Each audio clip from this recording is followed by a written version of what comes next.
Engineering at Northwestern University with joint appointment in applied physics and chemistry.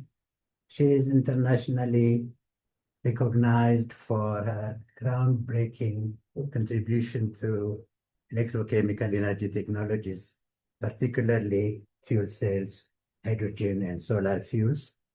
Sossina, born in Ethiopia, spent part of her early childhood in the United States, while her father worked as an academic professor. Haile was a distinguished linguistic, and then returned to Ethiopia, where she attended a British school, grew up speaking English almost as her native language or first language. Sossina, her life was dramatically changed by the 1974 revolution. After soldiers came to arrest her father and shot him, her parents fled the country and miraculously reached England for medical care. Nearly 7 months later, Sossina and her sisters escaped Ethiopia and settled in Minnesota, United States, just before her 10th birthday. Despite arriving with limited financial resources and facing many cultural and climatic adjustments, she thrived academically, particularly in mathematics and science.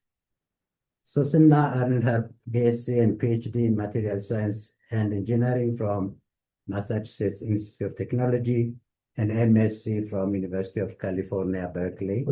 She conducted postdoctoral research as Humboldt Fellow at the Max Planck Institute for Solid State Research in Germany before joining the faculty at the California Institute of Technology, where she served for 18 years.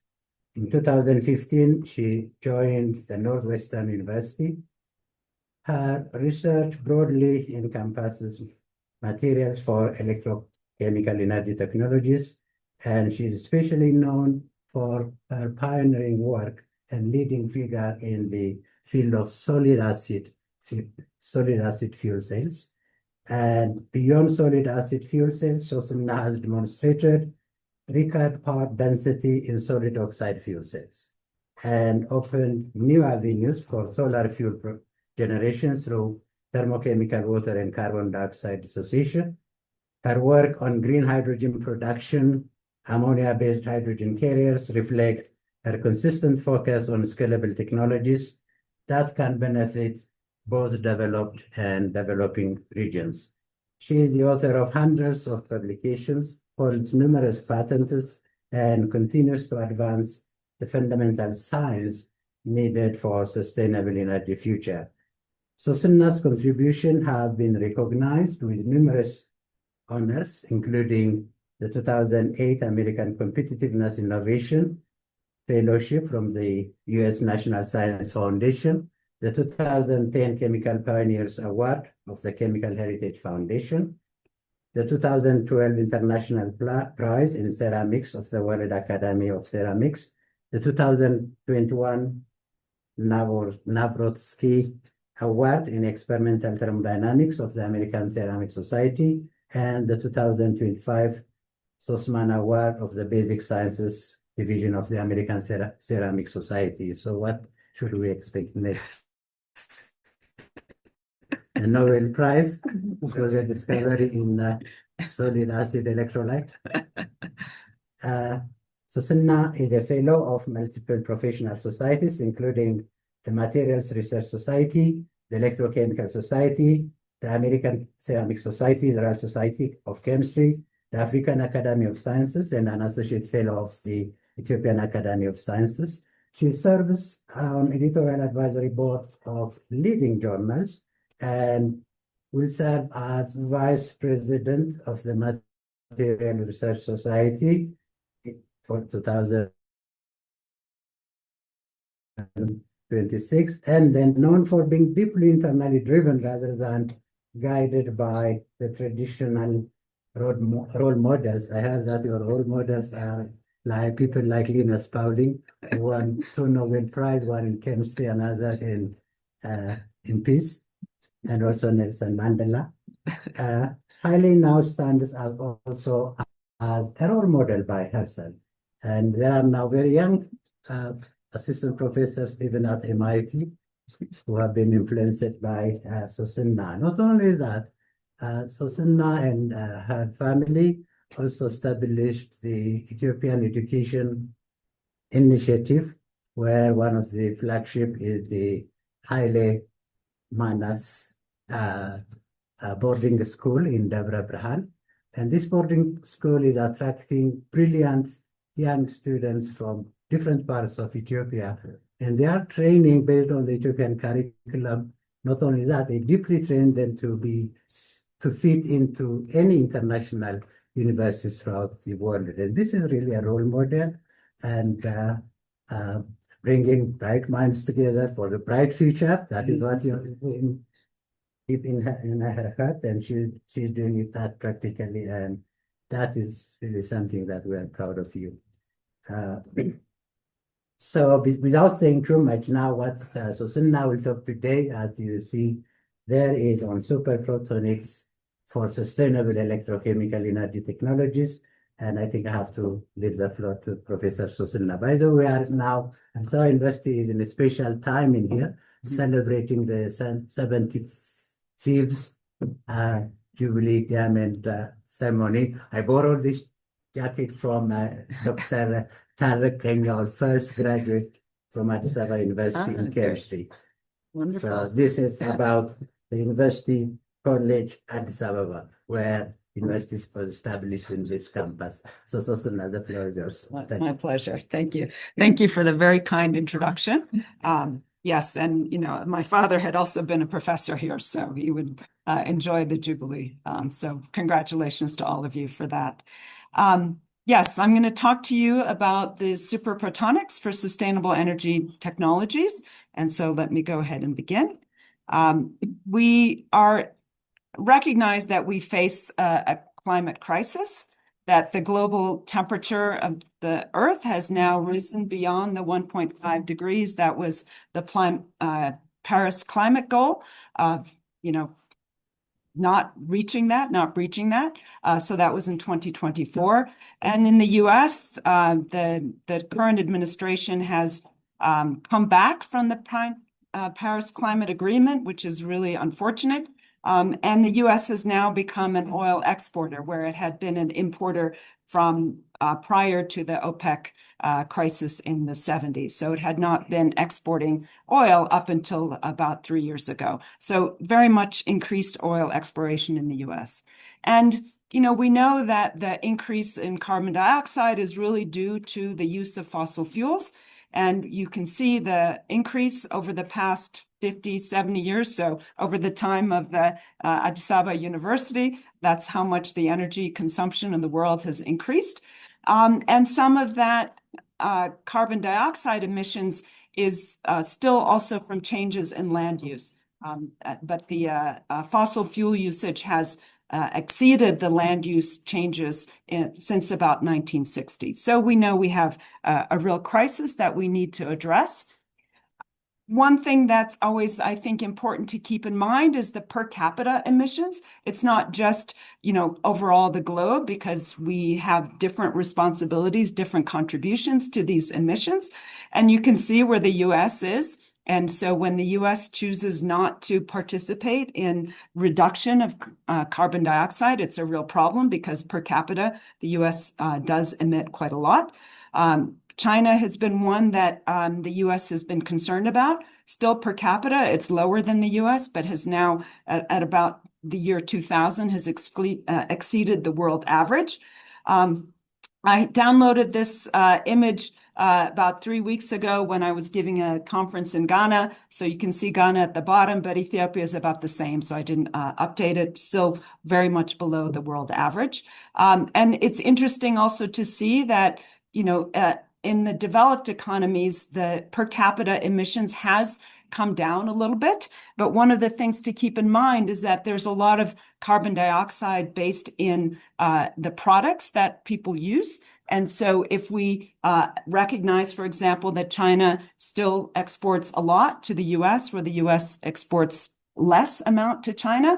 So if you were to adjust for that, you might say, just looking at the 2020 trade imbalance, that the US per capita might be about 8% higher and China would be about 14% lower because of the fact that those products that they're creating are not used in the domestic market, they're used in the export market.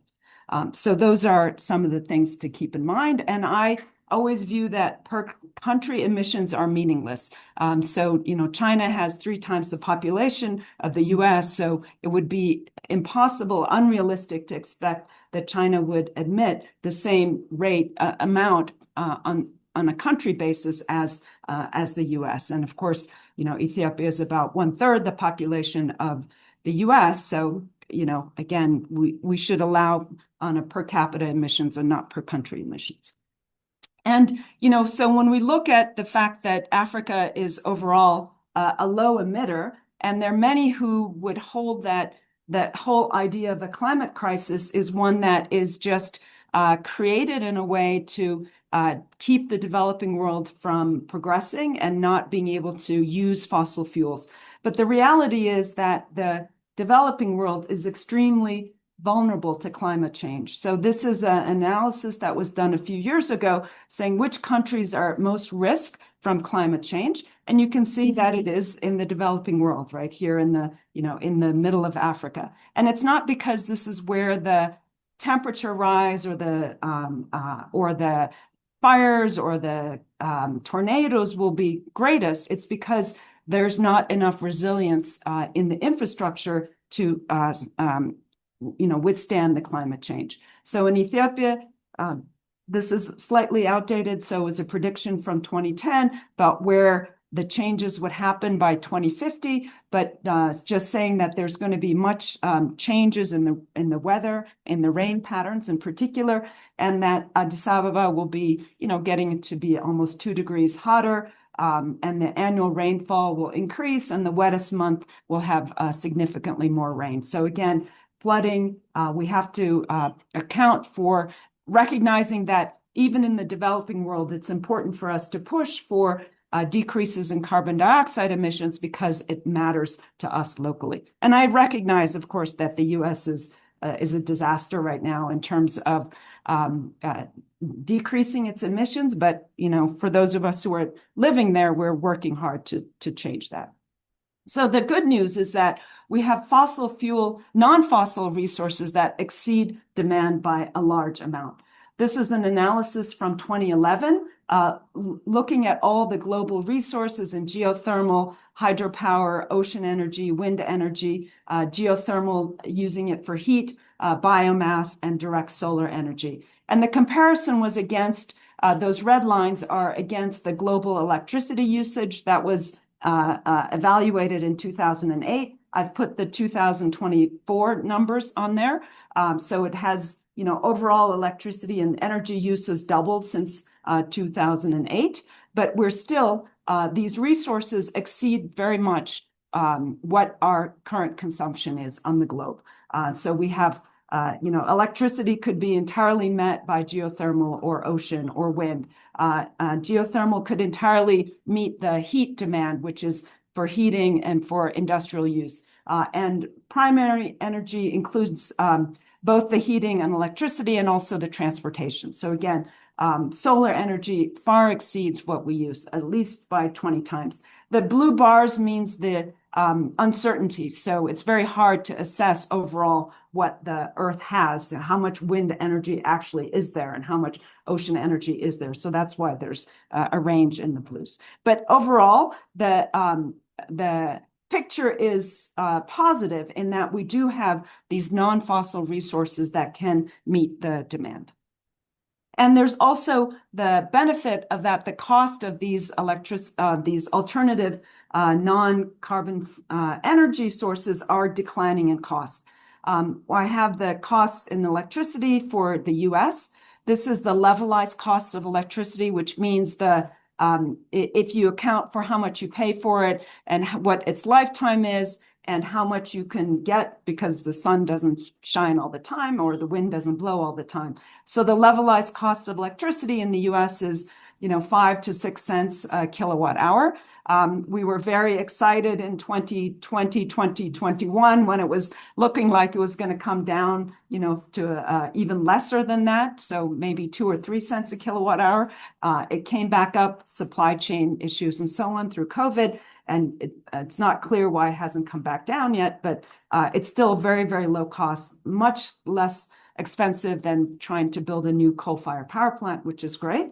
And so that means, because cost drives a lot of decisions, the renewable proportion of the world energy consumption has increased. It's now approaching 15%, which is great. And nuclear is small, but at least it's not carbon emitting. Fossil fuels is still a large portion, but it is declining a little bit. There is some concern that as these, AI things and all this computing is increasing, that both the nuclear and the fossil fuels, in particular natural gas, will be utilized more. So that's a big concern. But overall, the general news, the good news is that there's good uptake of renewables, and there is a high resource base of renewables for the globe overall.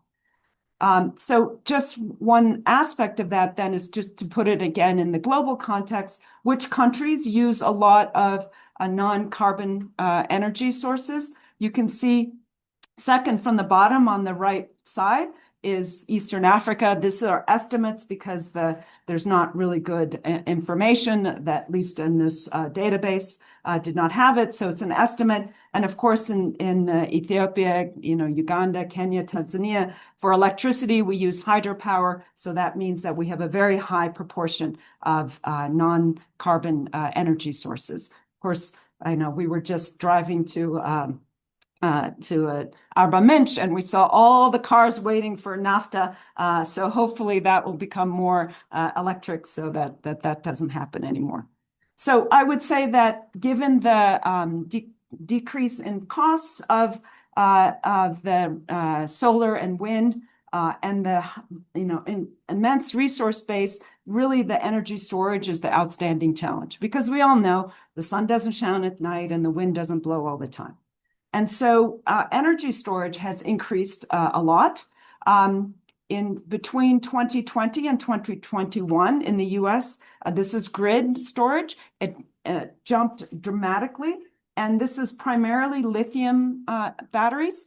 And no one expected that lithium-ion batteries could be cheap enough to do grid storage, but it grew dramatically. The different colors are the different regions in the US, so don't worry about it too much. But the California is the one that has the most battery backup because it has the most solar and wind on the grid.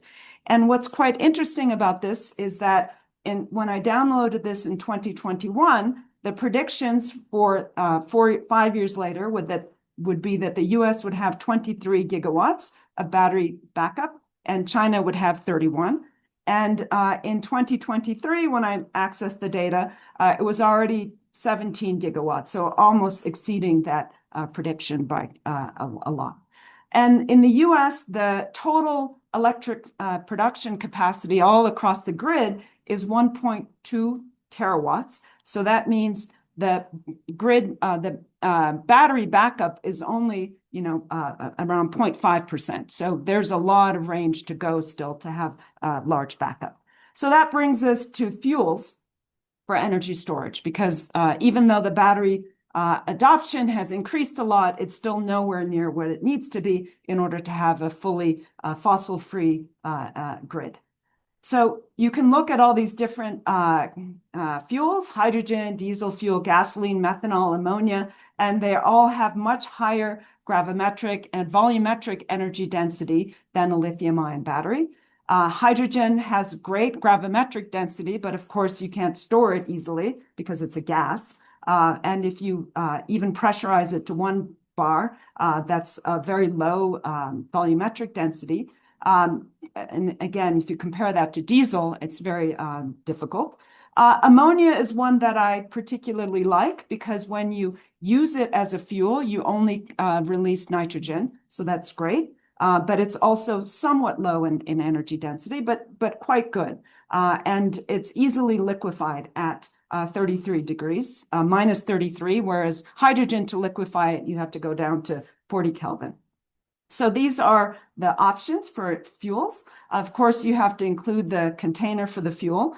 And the hydrogen, I would say, is suited for long-term seasonal storage. It's very hard to have batteries last for many months because they self-discharge, whereas a fuel in a tank works, you can hold it there. And it's also good for industrial processes.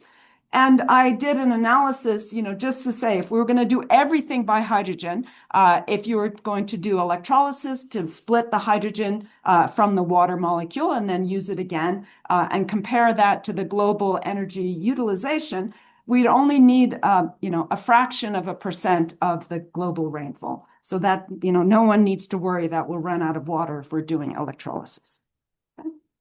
All right, so with that, let me now go a little bit more into the research that I do in my lab. So I've given you sort of the rationale for why we want to use hydrogen or other carbon neutral fuels to address climate change. So I'm going to tell you now about some hydrogen fuel cells, direct alcohol fuel cells, and ammonia electrolyzers, which is a way to strip the hydrogen off ammonia to be able to use the hydrogen. And then I'll talk a little bit about the materials in my lab. Okay, so fuel cell operates, I think perhaps a good fraction of the people in this room know how a fuel cell works, but just to remind everyone, we have a proton conducting electrolyte. Doesn't have to be a proton conducting one, but that's what we're use a lot of in my laboratory. And you bring the hydrogen and the oxygen on either side. They really want to get together to make water as the byproduct.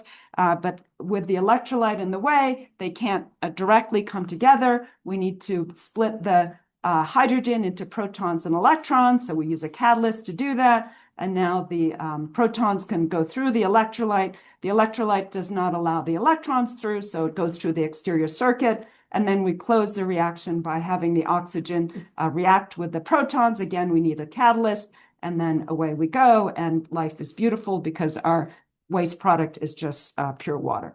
We need an anode for that, a cathode for that. They have hard jobs. But overall, the fuel cell is great because it has the clean and efficient operation of a battery, and it is refueled like a combustion engine, so you don't have the long recharge time. And the material requirements then are at the electrolyte has to be ion conducting, gas tight, and not allow the gases to come directly in contact with one another. Otherwise, you would just have a combustion directly, and that's what you get in a lot of batteries where you have battery fires. And then the electrodes have to be porous, electronically conducting, ion conducting, because the reactants have to get to the reaction sites. The gases have to be able to get there. The waste product gases have to go out. And of course, they need to be catalytically active. So again, the electrodes have a harder job than the electrolyte. We measure fuel cell performance by recording the polarization curve.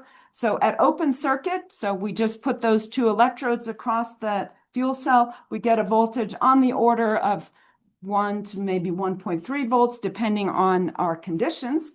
And then we measure this polarization curve, which is the dark curve on the right. So as we have a voltage, we have the open circuit voltage. Then we start to draw current out of our cell, and the voltage declines as the amount of current that we pull out of our cell increases. And it declines for a number of reasons. The first is that there are just leaks across our system. There could be electronic leaks or gas leaks because we didn't make our membrane completely dense. And then the big one is that we have finite reaction kinetics. So that's the big sort of blue-purple color because we have those reactions that we're trying to catalyze don't go as quickly as we're liking as we attempt to pull the electricity out of our system. Then we start to see the impact of the ohmic losses, which means that the ions don't go through the electrolyte as quickly as we'd like them to as we're trying to get the voltage out. And then at very high current densities, we have mass diffusion losses, which is about the gases don't go in and out of those porous electrodes as quickly as we'd like. So that's our voltage. We're interested in the power. So we take the voltage, multiply it by the current, and get the power density curve that looks like something like that. And before I move on, I want to say that our peak power density is at the top of that blue curve. And if we are, a few hundred milliwatts per centimeter squared, that's a reasonable value. Okay, so now we can run it as an alcohol fuel cell, and we can do that. So here's an example with methanol, where we are reacting the methanol with steam to create hydrogen, and we have CO2 as a product. And so those are our reactions. We could either get hydrogen as a gas, and then that goes to the electrolyte, or we directly create protons from the methanol. But this certainly requires steam as a component in the fuel supply. And again, the reason that we like methanol is that it has a much higher volumetric energy density than hydrogen. And the challenge with direct methanol fuel cells is that the catalyst is often poisoned by carbon monoxide. So we could also use ethanol, but we have to break the carbon-carbon bond, so that's a little bit harder. And as I alluded to, because we are creating CO2 in this process, then we have to have a global recycling strategy of how we're going to, capture that CO2 again. Oftentimes it's viewed as through biomass, but that is in competition with food. So we just have to accept that trade-off if we're going to create the methanol or ethanol through biofuels. Okay. Now, the other technology that we've demonstrated is stripping hydrogen from ammonia. And again, the reason we like ammonia is that it has a higher volumetric energy density than hydrogen. And if we bring ammonia on one side of our cell and have hydrogen that we're producing on the other side, we again have an open circuit voltage and a Nernst potential. Because of the difficulty of this reaction, where it's very, very far out of equilibrium, the open circuit voltage that we measure is much, much larger than the Nernst potential, the equilibrium potential. And so when we apply the voltage, let me just say, we would be running the current in this direction in order to create the electrolysis. So that's the ammonia electrolysis. We would be then driving the protons across this way, breaking up the ammonia molecule here, and depositing a waste product as then just nitrogen. So that's very nice. And then because electrochemists like to confuse current and voltage, and they're always switching which one is which, we typically generate the plots where the current is the y-axis and the voltage is the x-axis. So that's what you'll see for our ammonia decomposition.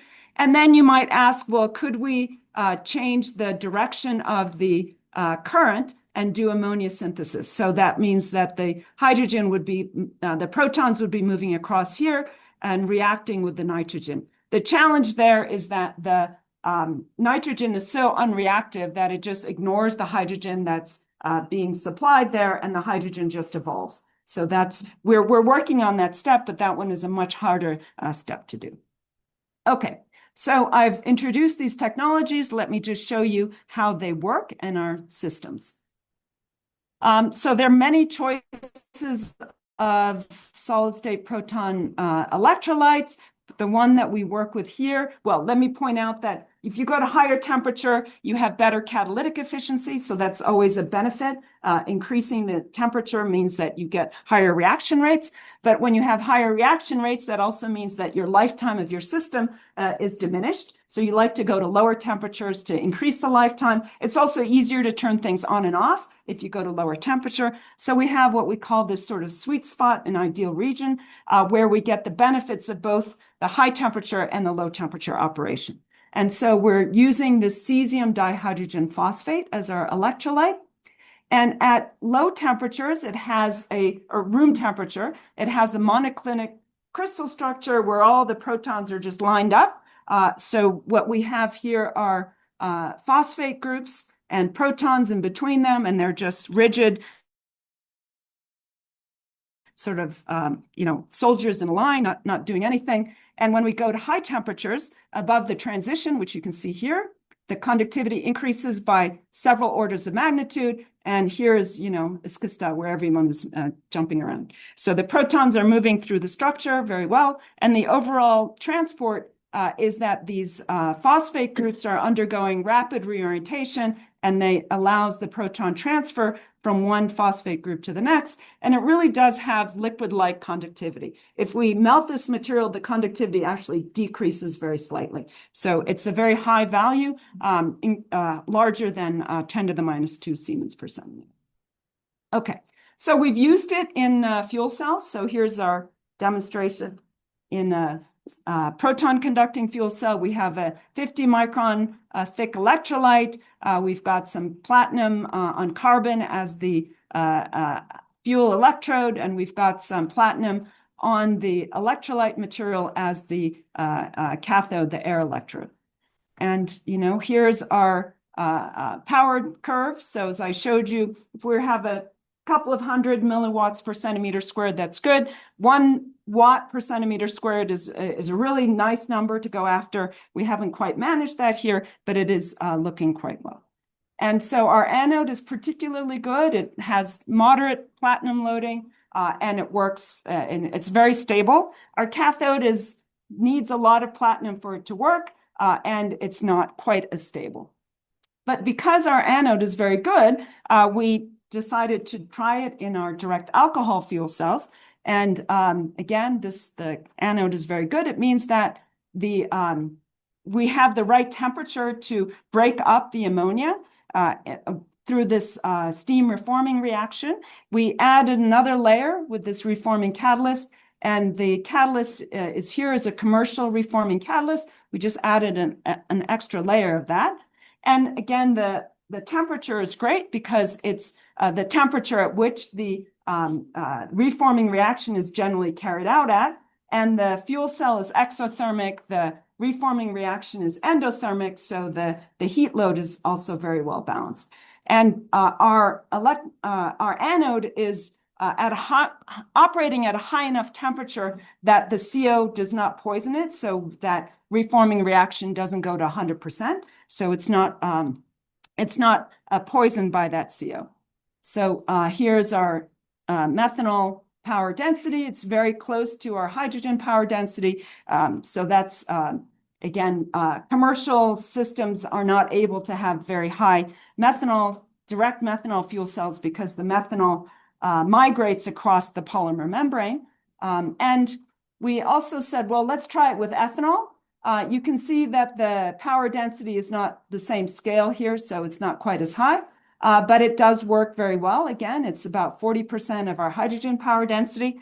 And because we need to add water to our system, we're, at about 36% volume percent ethanol. And my students said, well, what normally has 36 volume percent ethanol and the rest of it is water? Well, you might be on the airplane and have no fuel, so you can use vodka. I don't know. So they ran it in the lab and it worked just as well as the pure ethanol. And I told them, if you wanted to test for impurity tolerance, maybe you should have used, something, I don't know, like, arake or something that has more impurities in it. Anyway, so it works very well. Okay, so the next demonstration was hydrogen extraction from liquid carriers. And again, sorry, you can't see this, but it's ammonia that is being decomposed to hydrogen and nitrogen. And then the hydrogen is being pulled across the electrolyte through the driving of the electrical circuit. And now we're evolving hydrogen so we can get rid of our unfriendly cathode, which has all that platinum, and use the same electrode material as we use on the anode side. And that is much lower platinum loading.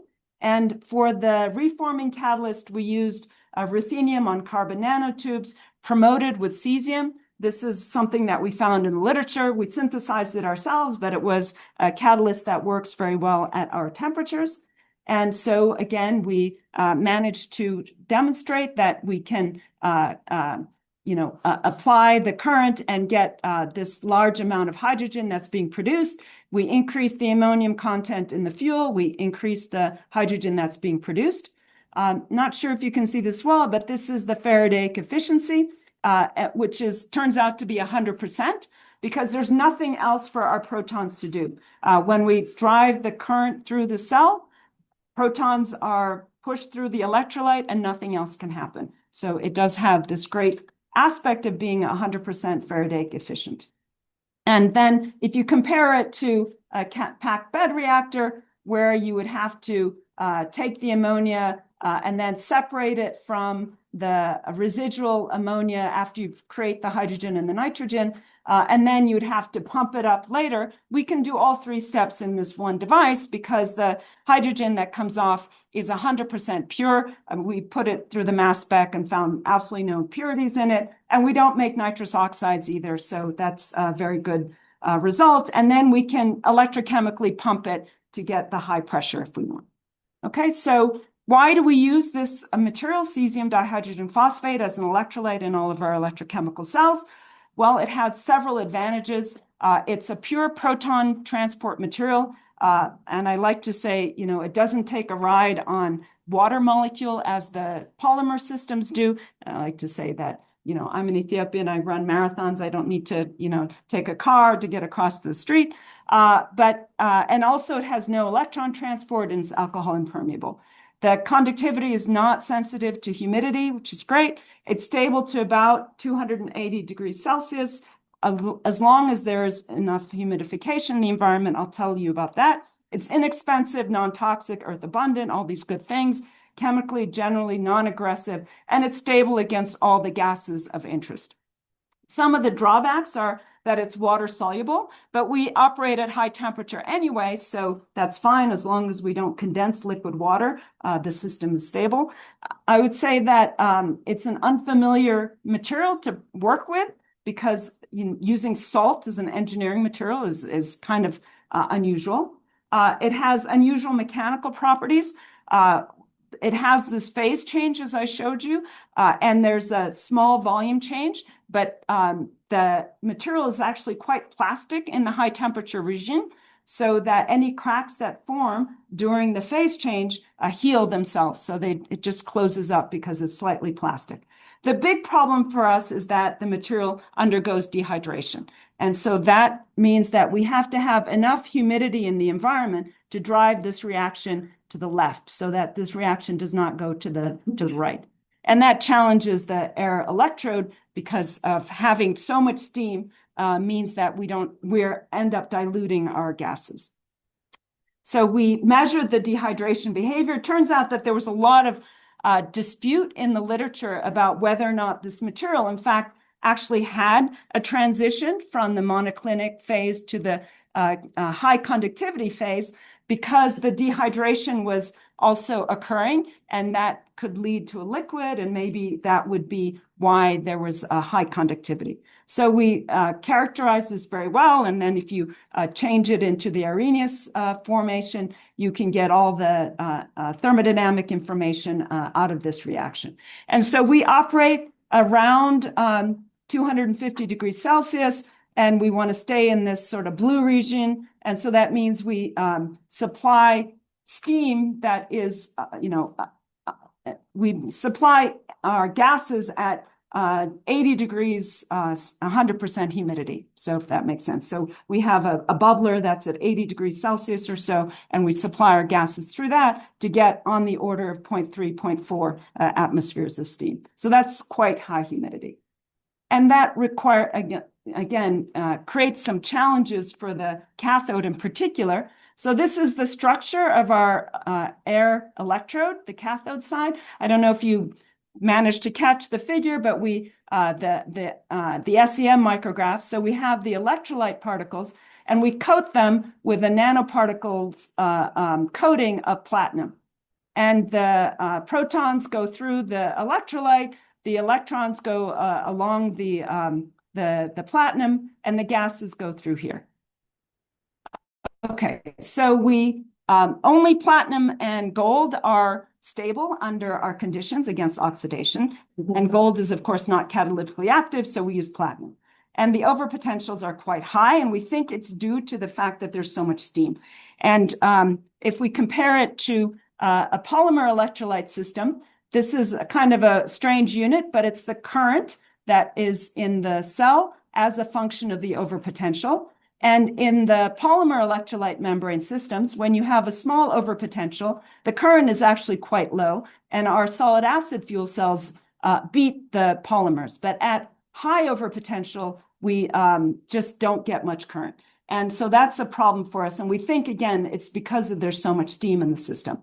And this high steam results in the fuel dilution, as we said. And we also think that there's some that high overpotential causes an overheating. And so if the temperature is increased from locally from here to here, then we get a liquid product, and that just collapses the electrode system overall. So we've got some challenges with the cathode. And so that leads us to trying to develop new materials. How am I doing on time? 15? Okay. All right, great. All right, so that leads us to an effort to develop new materials. Okay, great. So the sort of the very, straightforward thing that you can do is to say, okay, what happens if I replace some of the cesium with rubidium, or replace it with potassium or with ammonia? Okay, so let's see what happens. All right, so we look at the rubidium substitution, and very sadly, what we see is that the transition to the high conductivity cubic phase increases with the amount of rubidium that we're adding, and the decomposition temperature declines. So the window of operation gets smaller and smaller. So that's really unfortunate. And let's look what happens. And let me point out here that the two are fully miscible below the transition temperature. So it's monoclinic, and they're fully miscible in the cubic phase because the rubidium and cesium are similar in ion size.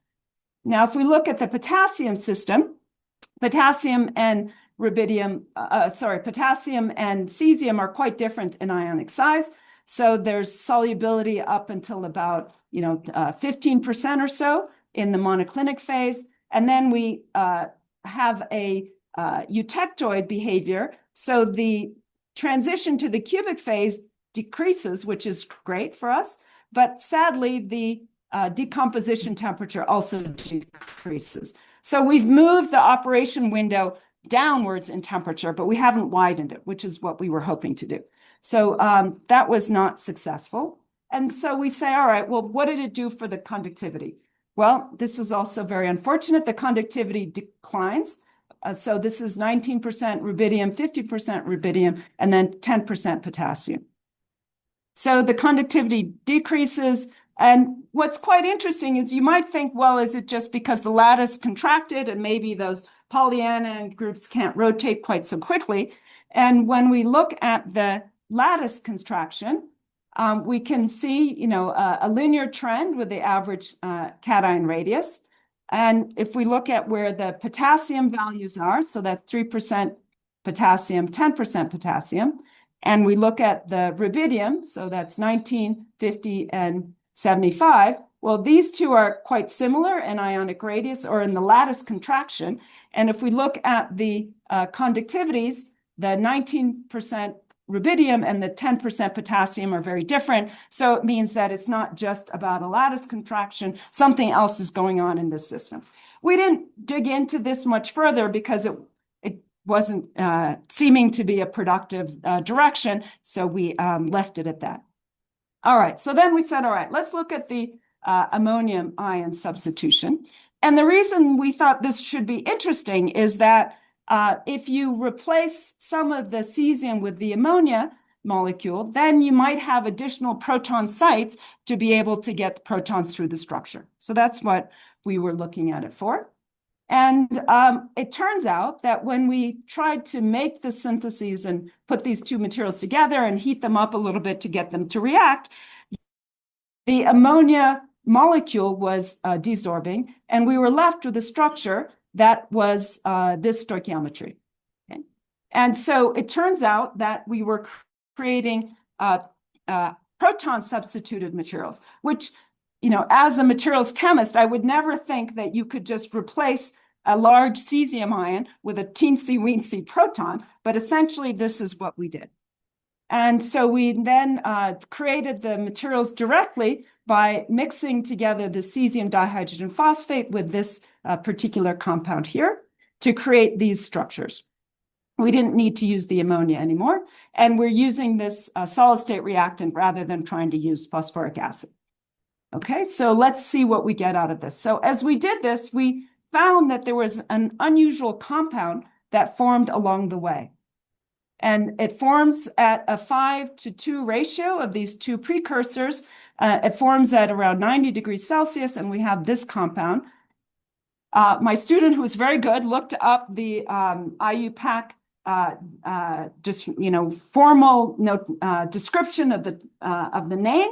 It's heptacesium tetrahydroxyphosphonium octadihydrogen phosphate, and I will never say that again in this talk. We just call it CPP. And we collected the diffraction pattern just past the transition. And what's quite surprising about this is that it appears to have superstructure peaks compared to the cubic structure of the cesium dihydrogen phosphate. So my student then grew single crystals at a high temperature above this transition and ran them over to the diffractometer to do the structure determination, and found that it was a 4x4 superstructure of our base compound here, the cesium dihydrogen phosphate, which we call CDP, and this superstructure compound is CPP. So here's the structure that we determined.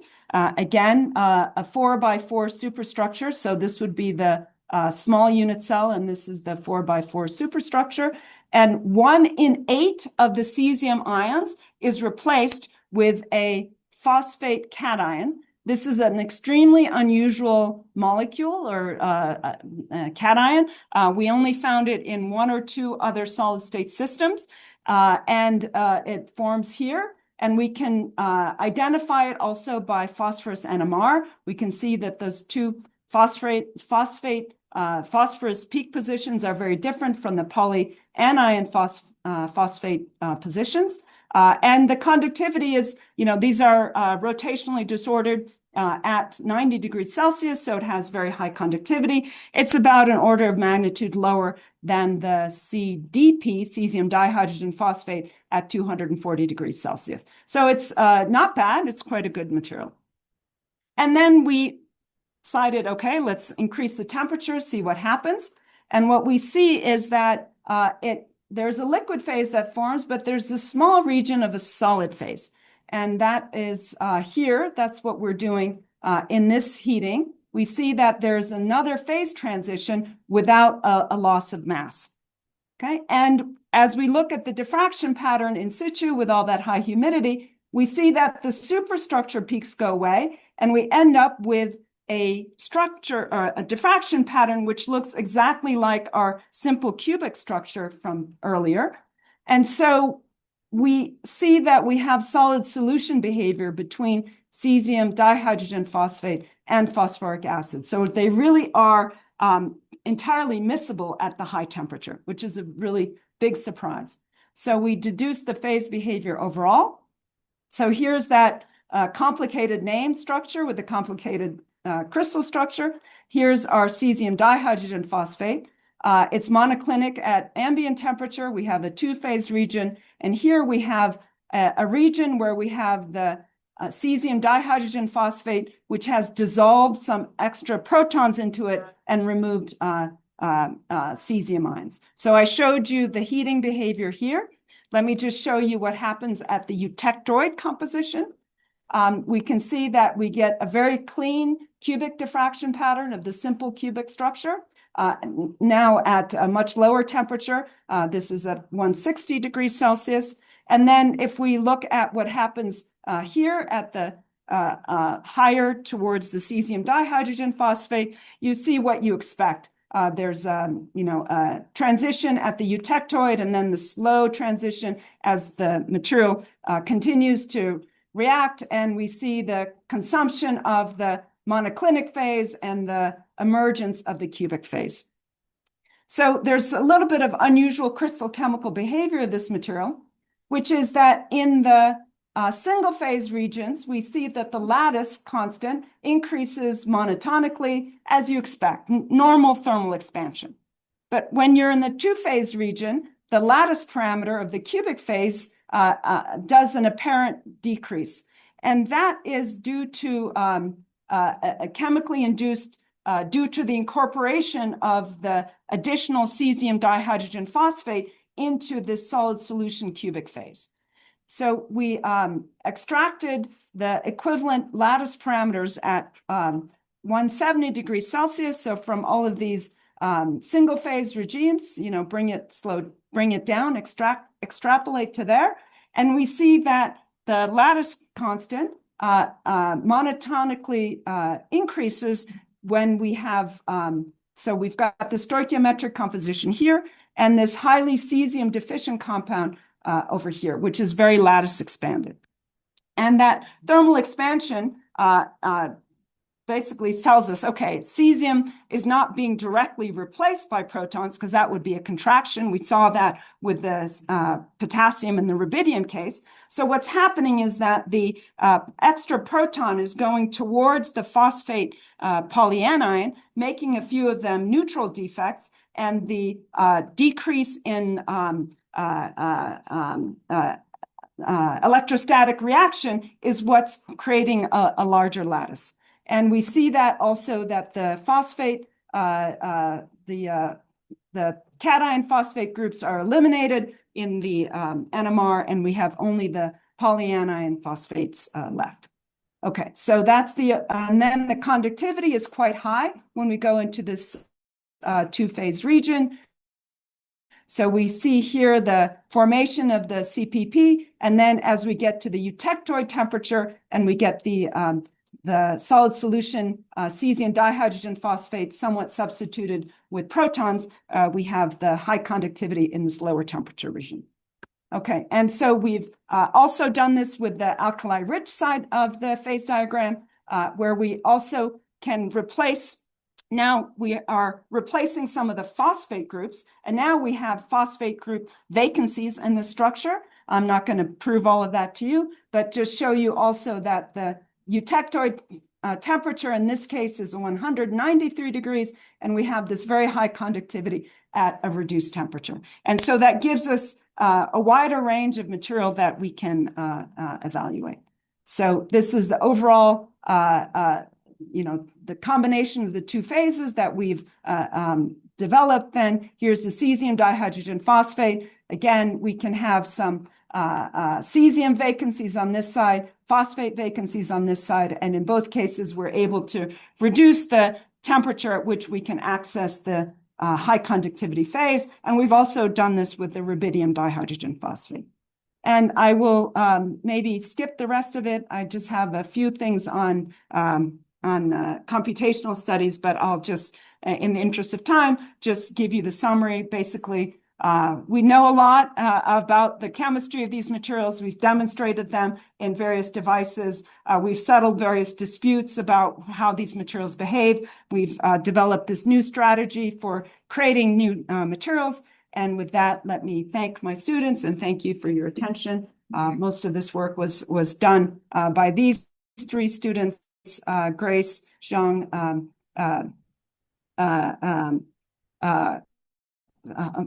I'm blanking on his name now, for Louis Wang and Shil Sangvi, and current student Gordon Piker is taking over and my group overall. So thank you for your attention. Thank you, Professor Sossina, for a very broad presentation, even including those difficult phase diagrams and so on. Now the floor is open for comments, questions.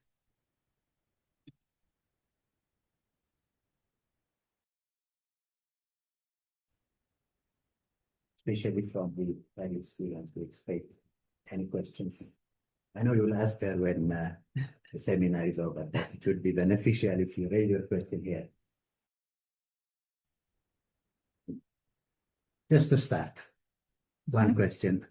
I especially appreciate this electrolyte cesium dihydrogen phosphate, and it is operating in a humid atmosphere so that it can also be used for electrolysis of the water vapor. But my problem is always with the cost of this material, but you have mentioned that it is inexpensive. The electrolyte is dirt cheap. So compared to the polymers, right? Compared to polymer electrolytes. Yeah. Yeah, it's because expensive. By far. Yeah. That's not where our cost is. I mean, that's not the information I had when I just searched the internet. That the cesium dihydrogen. Yes, no, the platinum is large. Even the electrolyte, the cesium dihydrogen phosphate is more expensive than polymer electrolyte. No, I mean, so it's not manufactured to scale. So phosphate is basically, the phosphate is a waste product. Cesium is high concentration in the ocean, so it's actually quite inexpensive. But no, we haven't scaled that to manufacturing. So when the company did the analysis for the manufacturing, that is such a small component of the overall cell. I mean, you're only using 50 microns of electrolyte and using a little bit more in the electrodes, whereas the system is much, much bigger than that. So that is really not I would be interested to see where you found that, but it is definitely not the cost. But still, I think the synthesis is not that difficult making. For chemists, it's trivial. For physicists, it's impossible. Then we'll expect like MOF. The next metallic organic framework was the Nobel Prize in chemistry for this year. Yeah. So if this is such cheaper and such simple to synthesize, the cesium dihydrogen phosphate would be a good. Our problem is the cathode. That's why we keep everywhere. Yeah, but it's worse than the polymer system. So I showed you the comparison with the behavior of the polymers. For some reason, our Tafel slope is just worse, and we're trying to understand why. I mean, even if you account for the temperature change. So that was what I was trying to show with the two curves of the So at the exchange current density is higher, but the Tafel slope is worse. Why is that?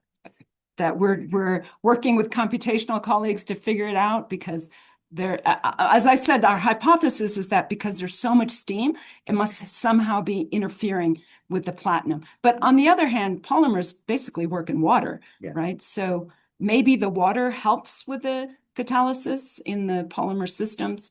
And I mean, no one uses platinum in high temperature. So there's no comparison with the solid oxide systems, for example. Other comments, questions, please? Fine. Yeah. Thank you, Professor. Just a very simple question. Will you try to replace the cesium by potassium nuclear? Do you have a predefined strategy or criteria to replace it, or you just simply randomly choose those? Well, those are the ones that would be soluble. That's why we tried it. It's really hard to predict the behavior of these materials. So now, just the things that I skipped. This is by a collaboration with a colleague who does molecular dynamics with machine learned force fields, because you have to go to many, many time scales, time scale to get the diffusion dynamics, because it takes, many hundreds of picoseconds to get to the diffusion regime. So most molecular dynamics, well, you could do molecular dynamics, but, then there's a lot of assumptions. If you do ab initio molecular dynamics, you just can't get to those timescales. So up until recently, there was just no way to go in and evaluate these computationally. And so you just try to use some heuristics, like, well, I think that if the lattice constant gets smaller, maybe the jump distance will get shorter. But in our case, that didn't turn out to be the expectation. Yeah. And unfortunately, there are no bigger cations. So we said, okay, we'd like to go bigger now, but thallium is not one we're going to put in my lab. Yeah. Okay. Again, then thank you. Comment. Yeah. Thank you for this interesting lecture. I noticed your students are from the names Chinese, Japanese, maybe Ethiopian, etc. And I also noted the collaborators. Mhm. I consider you as a very established academic in the United States. Mhm. What is the prospect in your laboratory to have African students and even collaborators from other African countries, from African countries? Okay, you'll see Busrat here.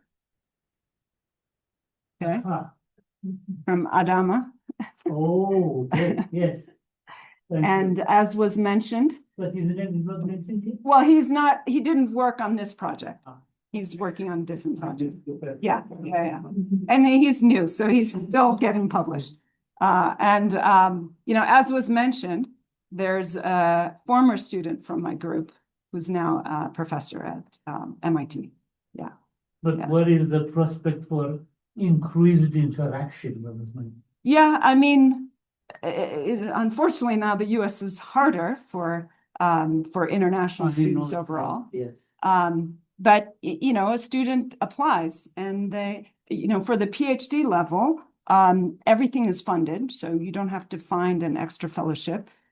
You just apply, and if you're accepted, it's good to go. To try to create something formal is just a lot of bureaucracy. And Yes. I have tried in the past to create a joint master's program between Northwestern Material Science and universities in Ethiopia, but it just gets bogged down. Master's students have to pay their own way. So you have to find an institution, somebody that will fund it. So it's just, to me, the easiest way is do very well in your undergraduate, maybe master's, and then apply for the PhD program. And then, I'll be sure to look at it if someone tells me, because my colleagues who do the admissions, they don't know the Ethiopian universities. They don't know that everyone speaks English, so they make them take the TOEFL exam. That's one thing I'm trying to fix at Northwestern. We'll see. But that's the way to do it. We do have an organization, but it's not very well continued. It used to be called the Ethiopian Physics Society in North America, and we changed it to Ethiopian STEM Professionals in North America to try to make it broader. We're looking for the younger generation to take it over because people who've done it for 20 years are tired of doing it. But we need to do that transition, and what that does is help students with their application. So give them mentorship for the application, help them with the exam, the payment for the exam, and help them with the payment for coming to the US, and help them also with the payment for the applications. And so that's set up as a loan so that over their 2 or 3 years that they can pay it back, and then we can then help the next set of students with that. So that's what we're trying to do. But doing university to university agreements is just very, very tedious. Yeah. In view of the fact that this is a very trendy subject and has enormous potential in application, I was wondering if it's sort of a continental approach through the African Union. I'm hesitant to mention the African Union because of the inherent bureaucracy and the inefficiencies that is infested in them. But I think there are possibilities that maybe can be discussed. Yeah, I mean, I've done a few things, right? I've done, maybe some of you know, JUAMI program, where we come for 2 weeks together, bringing maybe 30 US students and 40 African students, mostly from East Africa, to come together and spend 2 weeks together, really get to know each other. And the professors can get to know the African students as well. So some of them get accepted to the US universities. And that becomes a collaboration work ability. Of course, you've heard of Haile Manase Academy that my sister opened. There are many small things that we do. We were just talking with Johns Hopkins University. They're about to open a campus in Kenya. That's what they're thinking of. It's still very much in the planning stages. So, a lot of things take a lot of money. The things that don't take a lot of money are the ones that we can do quickly. And like I said, let's apply for the PhD. So, Yeah, maybe this is a big topic, Professor Brown raised. That there are some small things we can do. One of the bottleneck we have is materials characterization. Yep. We do synthesis of different materials, nanoparticles, MOF, and so on. But those XRD kind of characterization or even the TM, SEM, all these are a challenge. So Yep. would there be a possibility to make some kind of arrangement? Yeah, so some of the students from Juami set up a effort to do materials characterization. So you can apply and they will do the characterization for you. There are, for X-ray diffraction, you can write a beamline proposal and just mail your sample into Argonne, for example. I think also the Berkeley light source also does that. But Argonne, absolutely. You just write a proposal, you mail them the sample. Now, of course, mailing the sample could be very difficult, but that they will do the data analysis and send you the data. Yeah. Yeah. And there's also a Juami alum from many years ago who's working at one of the beam lines in Europe. And he's also connected and said, you know, I can do it and even help you with the analysis. So there are places, but yeah, you just have to find them. What about that potential study with Juami? Is it widely available?